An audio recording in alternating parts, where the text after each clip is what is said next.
여러분 안녕하십니까? 목요일 아침 여수 MBC 뉴스투데이입니다. 코로나19 거리두기 해제 이후 그동안 주춤했던 지역 마이스 산업이 다시 활기를 띠고 있는데요. 대형 컨벤션 센터 건립 등 인프라 확충의 필요성도 제기되고 있습니다. 최우식 기자입니다.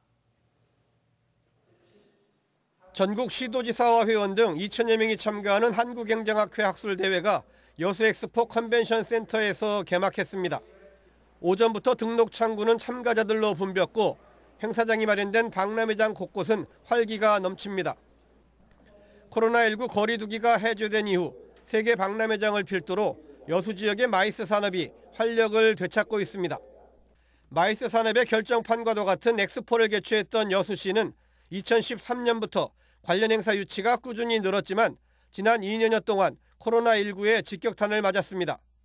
하지만 최근에는 코로나19 이전보다 각종 전시와 회의 등 마이스 관련 행사가 더 많아졌습니다. 이번 행정학회 학술대회를 비롯해 대한소아외과학회와 섬유공학회, 생물학회, 한국정당학회 등 다양한 행사가 잇따라 열릴 예정이며 이처럼 뚜렷한 회복세에 힘입어 상반기에만 65억여 원의 지역경제 파급 효과가 예상됩니다. 기업회의와 포상관광, 컨벤션, 전시의 네 분야를 일컫는 마이스 관광은 최근 지자체들마다 역점적으로 추진하는 새로운 성장 동력으로 각광받고 있습니다. 마이스 산업은 일반 관광객들보다는 약 3배 정도의 소비를 있고 또 우리 시가 박람회 사후 활용과 연계해서 그 국제 회의 도시가 된다고 한다면 우리 시가 박람회 성공 도시로서 큰 지역경제 역할을 할 수 있다고 그렇게 봅니다. 여수는 특히 박람회 이후 구축된 풍부한 시설 인프라와 함께 여수 밤바다로 대표되는 매력적인 관광 자원, 여기에 지자체의 다양한 인센티브가 마이스 산업의 든든한 기반이 되고 있습니다. 다만 초대형 컨벤션 공간이 부족하다는 점은 앞으로 풀어야 할 숙제입니다. 전문 회의 시설을 갖추기 위해서는 2,000인 정도가 수용 가능한 회의 시설이 필요하거든요. 그래서 이제 그거는 국가나 지자체가 협력을 해서 예산 지원이 된다면 저희 여수가 국제회의 복합지구로서 발돋움할 수 있는 기회가 될 거라고 보고 있습니다. 코로나19 여파가 잦아들고 마이스 산업이 다시 활기를 띠면서 지역의 산업 경제 전반에 새로운 활력이 넘쳐나고 있습니다. MBC 뉴스 최우식입니다. 장마 전선의 영향으로 집중호우가 예상됨에 따라 전라남도가 비 피해 예방을 위해 긴급 점검에 나섰습니다. 전남도는 오늘과 내일 전남 지역에 30에서 100mm, 많게는 120mm의 비가 예상되고 장마 기간 400mm 이상의 집중호우로 농경지나 도로 유실, 주택 매몰 등 피해가 우려된다고 밝혔습니다. 이에 따라 전남도는 호우 피해 복구 사업이 진행 중인 현장을 점검한 뒤 재발 방지와 신속한 복구는 물론 재난재해에 철저히 대비해 줄 것을 당부했습니다. 조수진 국민의힘 최고위원이 지역 무소속 시장 당선인들과 잇따라 만나 지역 현안 사업들에 대해 논의했습니다. 노관규 순천시장 당선인은 어제 만남에서 2023 순천만 국제정원 박람회에 대한 전폭적인 지원을 요청하는 한편 경전선 전철화 사업 구간이 도심부를 통과하는 문제 등에 대해 정부와 여당의 관심을 요구했습니다. 조 의원은 윤 대통령이 전남의 무소속 당선 지역에 정부 차원에서 도울 것이 있는지 챙겨보라고 했다며 대통령이 무소속 당체장들과 직접 만나고 싶다는 뜻도 전한 것으로 알려졌습니다. 조 의원은 이어 정인화 광양시장 당선인도 만나 광양항 스마트 항만 조성 사업 등 대통령 공약 사항의 차질 없는 추진과 함께 지역사회와 포스코의 상생협력 방안 마련에 정부가 적극적인 관심을 가져줄 것을 요청했습니다. 지난 화요일 전 국민의 관심이 누리호가 발사된 고흥으로 쏠렸습니다. 앞으로도 이런 발사 일정이 거의 해마다 한 차례씩 준비돼 있는데요.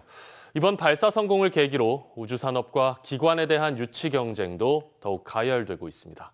박광수 기자입니다. 불꽃을 내뿜으며 거침없이 도약하는 누리호. 발사체를 따라 고흥의 하늘을 응시하는 전국 각지의 시선들. 지역에 큰 자부심을 줬던 감동의 장면은 이번이 끝이 아닙니다. 한국형 발사체 고도화를 위해 내년 상반기를 시작으로 이후 거의 해마다 한 차례씩 고흥 우주센터에서 발사체가 쏘아 올려집니다. 2027년까지 모두 4차례입니다. 23년, 24년, 26년, 27년입니다. 해마다 한 차례씩 예정이 돼 있다고 보면 되겠네요. 중간에 한 번 25년이 비어 있고요. 발사 성공을 지역 우주 산업의 활성화로 연계하려는 전국 각지의 관심도 가열되면서 경남 사천으로 내정된 항공우주청을 둘러싸고도 또다시 논란이 일어나는 분위기입니다. 향후 어디에 이제 그것을 둘 것인가 한 것은 정부 조직 개편에 관련 그런 논의가 있다면은 여러 가지 이제 현장의 목소리를 들을 필요가 있지 않는가. 전라남도와 고흥군도 우주청의 최종 입지와 관련 조직의 변화를 예의주시하는 가운데 우선 우주항공산업 클러스터 지정을 조속히 이끌어내 발사체 산업을 집중적으로 유치하는 데 초점을 맞추고 있습니다. 클러스터 지정 못지않게 특화 산업단지 조성을 가장 시급한 현안으로 보는 배경입니다.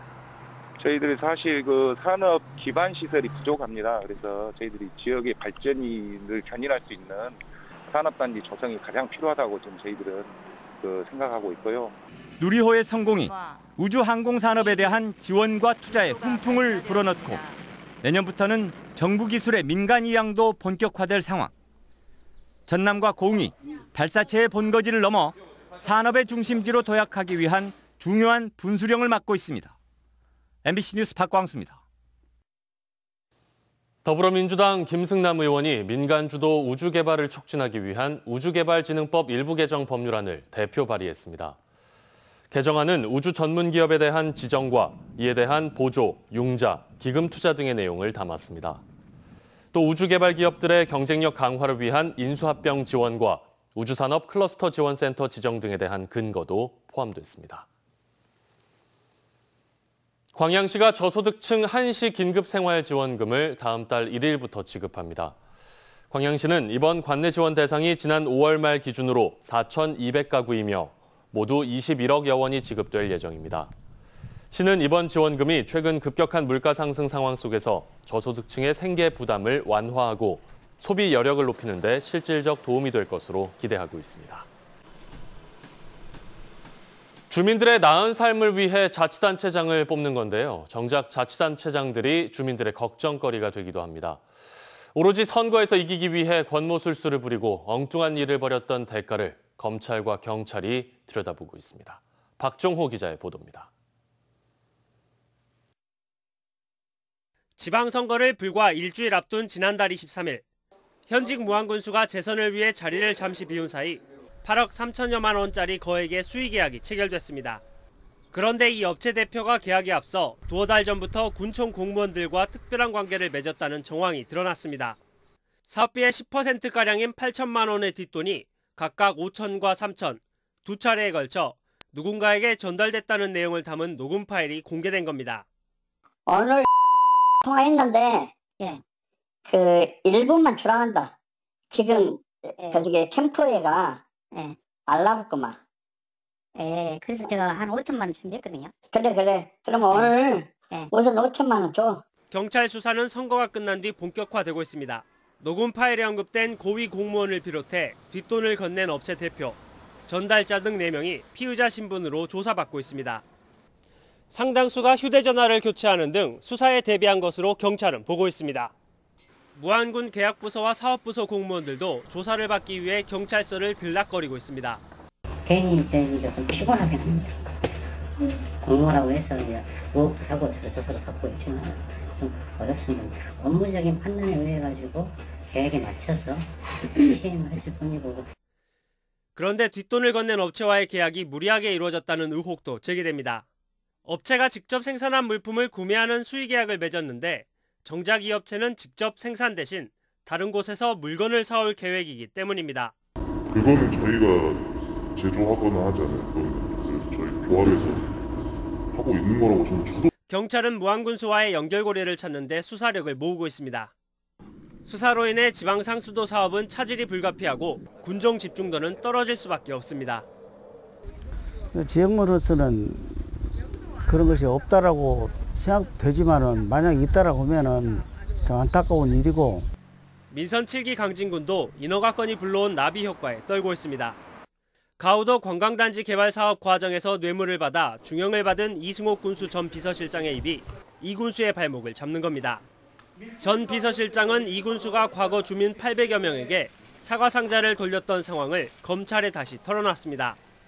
한평군에서도 광급공사를 대가로 건설업자와 군수 배우자, 전 비서실장 등 사이에서 3천만 원의 돈 봉투가 오간 정황이 드러나 수사가 진행 중입니다. 군수 부인과 전 비서실장 등이 피의자 신분입니다. 불씨가 6개월이니까 선거가 끝난 후에 지금 현재 접수된 사건에 대해서는 신속하고 공정하게 인허가권 비리는 기초자치단체에서 두드러집니다.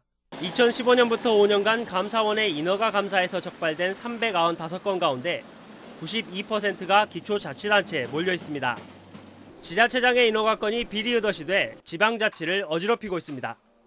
MBC 뉴스 박종호입니다. 코로나 사태와 고유가의 악재 속에서도 올해 전남 수출이 역대 최고 실적을 갈아치웠습니다. 공산품부터 농수축산물에 이르는 전 품목에서 기록적인 신장세를 보였는데요. 문현철 기자가 보도합니다.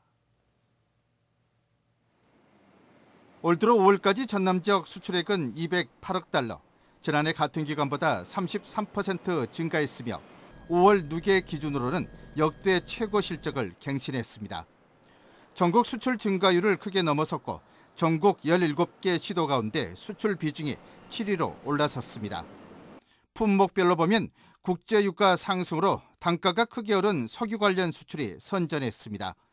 세계적 K푸드 붐을 탄 전남산 농수축산물의 수출도 기록적인 신장세를 보였습니다. 효자 수출 품목인 김과 전복, 오리털 등의 수출이 특히 크게 증가했습니다. 2019년도를 비교해봐서 5월 비교해봐서 오히려 49%가 증가해가지고 오히려 어떻게 보면은 코로나 이후로 이렇게 적극적으로 회복하고 있는 그런 추세로 가고 있는 것 같습니다. 과거 미국과 일본 중심이었던 수출 시장도 다변화됐습니다. 국가별 수출액은 중국이 44억 달러로 가장 많고 미국과 호주, 베트남, 일본 순이었습니다. 전라남들은 세계 최초로 미국에 개설했던 아마존 전남 브랜드관을 유럽 등 7개국으로 확대했습니다. 또 세계 곳곳에 전남 상설 판매장을 운영하는 등 공격적인 마케팅으로 수출 판로를 넓히고 있습니다. 이런 노력은 코로나 사태 장기화와 국제유가 급등이란 이중고 속에서도 역대 최고 수출이란 결실로 이어졌습니다. 석유화학과 철강, 조선업 등 주력 산업은 물론 농수축산물까지 전남의 수출 저력과 경쟁력이 돋보이고 있습니다. MBC 뉴스 문현철입니다. 농림축산식품부의 2022년 농촌협약 공모에서 순천시와 구례, 해남, 한평군이 선정됐습니다. 전남도는 이번 공모에서 전국 시도 가운데 가장 많이 선정됐으며 이들 시군에는 앞으로 5년 동안 1,200억 원의 국비가 지원돼 농촌 지역의 일자리 창출과 정주 여건 개선 등 생활권 활성화 사업들이 추진될 예정입니다.